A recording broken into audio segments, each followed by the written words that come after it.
नमस्कार, मी विद्या दबडे. आज तुम्हाला पित्त आणि डोकेदुखी ह्याबद्दल मी माहिती सांगणार आहे.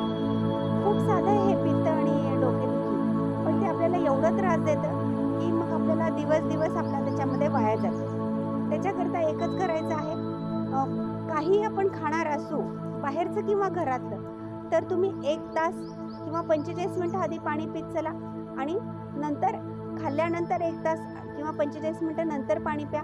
म्हणजे तुम्हाला पित्त आणि डोकेदुखीचा त्रास होणारच नाही. आणि एवढं करूनही तो होत असेल, तर काय करायचं? तर तेव्हा तुम्ही एक मुद्रा करायची आहे. ही मुद्रा आहे आपली. ही मुद्रा आहे. हे आकाश तत्वाचं आणि हे पृथ्वी तत्वाचं बोट आहे. हे आपल्याला मध्ये दाबायचं आहे. हे तिन्ही बोटं वर ठेवायची आहेत. ही मुद्रा ह्या पद्धतीने करून तुम्ही टीव्ही बघत असताना सुद्धा ही मुद्रा करून बसू शकता. कुणाशी बोलत असेल तेव्हा सुद्धा आता मी उभारले मुद्दामून त्याच्यासाठीच, की अशी सुद्धा तुम्ही उभारून कुणाशी बोलत असला तरी ही मुद्रा करू शकता. ह्या मुद्रेचा तुम्हाला फायदा फार होऊन जाईल पित्त आणि डोकेदुखीसाठी. आपलं डोकं केव्हा दुखतं, की जेव्हा पित्त होतं तेव्हा, आणि मग उलटी आल्यासारखं सुद्धा व्हायला लागतं. तर ह्याच्यामुळे तुमचं पित्तसुद्धा कमी होऊन जाईल आणि तुमची मग पित्तामुळे जी होणारी डोकेदुखी आहे ती सुद्धा कमी होऊन जाईल. आणखी एक म्हणजे पित्तासाठी आपल्याला काय करावं लागेल, तर जास्त तिखट, आंबट असं नाही खायला पाहिजे. म्हणून मग आपण काय करतो, की आपण लिंबूच खायचं सोडून देतो, की मला पित्त होतंय, मला डोकं दुखतंय, लिंबू नको.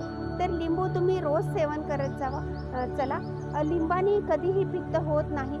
आपल्याला गरम पाण्यामध्ये थोडंसं लिंबू, अर्धं लिंबू पिळून ते पाणी पिल्यामुळे सुद्धा आपलं पित्त कमी होतं. आंबट खाण्याने पित्त होतं म्हणून मी आंबटच खात नाही असं न करता थोडंसं लिंबू पिळत चला, अर्धं लिंबू, आणि मग ते पाणी पीत चला. त्याच्याने सुद्धा तुमचं पित्त आणि डोकेदुखी आहे ती कमी होऊन जाईल. आणखीन एक म्हणजे तुम्हाला मी सांगते, की पूर्ण मुद्रा ही करायची आहे. आपला अंगठा पूर्ण आत घालायचा आहे आणि हे चारही बोटं त्याच्यावर दाबायची आहे. आपली अग्नी जेव्हा फार मोठ्या प्रमाणात प्रज्वलित होती, तेव्हा आपल्या शरीरातलं सगळं पित्त निघून जातं. म्हणून ही अग्नितत्वाचं बोट आहे. हे असं आपल्याला आत घालायचं आहे. ही अशी मुद्रा.